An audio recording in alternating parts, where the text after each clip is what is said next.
Halo, Sobat Otorelis. Pernahkah Anda merasakan getaran bangga saat menyaksikan teknologi pertahanan nasional kita maju pesat berkat tangan dingin anak bangsa sendiri? Tahun-tahun 2025 ini menandai babak baru dalam kemandirian alutsista Indonesia. Lupakan sejenak diskusi tentang jet-jet tempur yang fantastis, karena hari ini kita akan membahas sebuah kekuatan yang lebih fundamental, lebih terjangkau, dan sangat vital dalam doktrin pertahanan negara. Kita akan mengupas tuntas tentang RHAN-122A. Ini bukan sekadar nama. Ini adalah perwujudan nyata dari tekad Indonesia untuk berdikari dalam teknologi artileri roket. RHAN-122A merupakan roket artileri berkaliber 122 mm. Sebuah sistem presisi tempur yang dirancang, dikembangkan, dan diproduksi sepenuhnya di Indonesia. Roket ini adalah tulang punggung dari sistem peluncur roket artileri kita yang memberikan daya pukul signifikan di medan darat, yang membuat RHAN-122 menjadi cerita yang menarik dan membanggakan adalah sejarah kolaborasinya.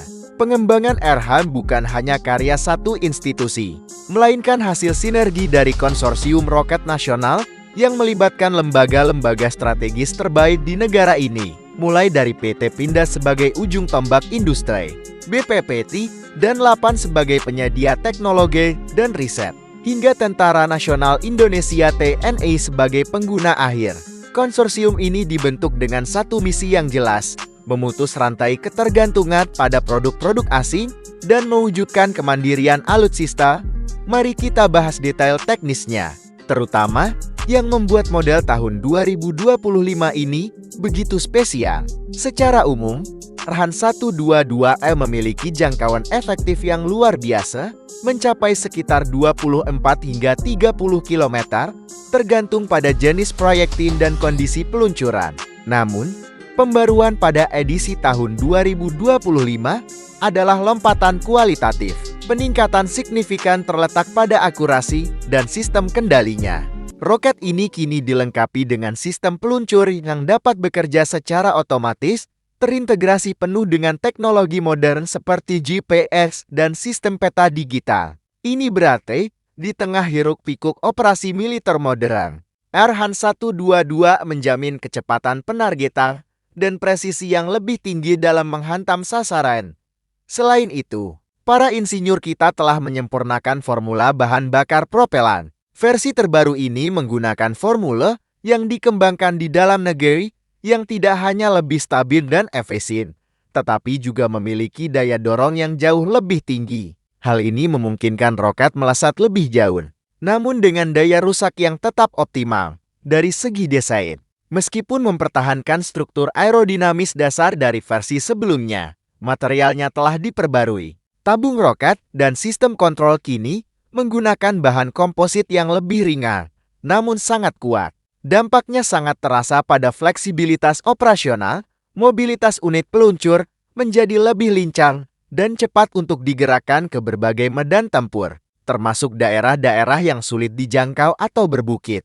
Mengingat RHAN-122 dirancang agar kompatibel dengan berbagai jenis kendaraan peluncur, seperti truk militer standar 6x6 TNI.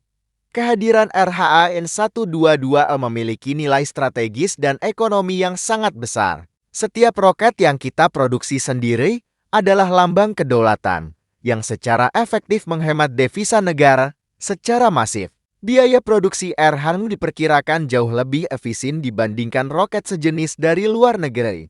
Namun dengan kapabilitas tempur yang setara, atau bahkan lebih baik untuk kondisi geografis Indonesia. Ini bukan hanya tentang memenuhi kebutuhan militer, tetapi juga tentang menciptakan lapangan kerja, mendorong inovasi, dan menjadikan Indonesia sebagai pemain kunci dalam rantai pasok industri pertahanan global.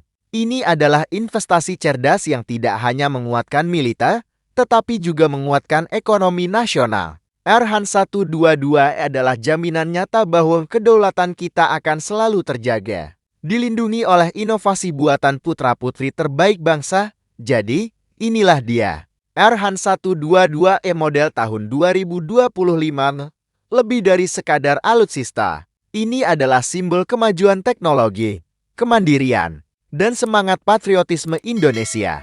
Sebuah karya yang pantas kita apresiasi dan banggakan bersama.